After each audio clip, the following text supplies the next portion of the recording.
Ces poules pondeuses ne le savent pas, mais elles sont des privilégiées. Si la plupart de leurs congénères sont confinés, grâce à une expérimentation, les 350 volailles de Nina Lejeune peuvent gambader librement.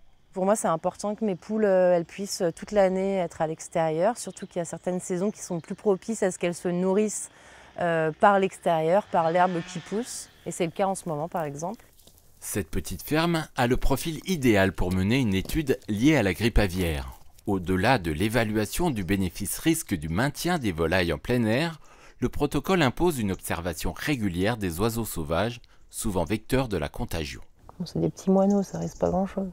Il se trouve que dans cet endroit du département, on n'est pas sur un couloir de migration. Donc être contaminé par la grippe aviaire, ce serait quand même assez étonnant.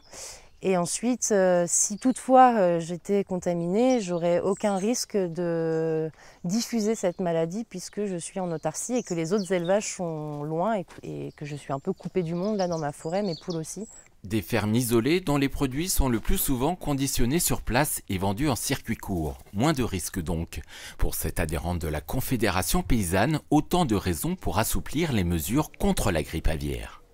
Pour nous, c'est important parce qu'on voit aujourd'hui que les réglementations sont souvent faites pour des modes d'élevage plutôt industriels qui correspondent ni à nos envies d'éleveurs ni à nos pratiques réelles.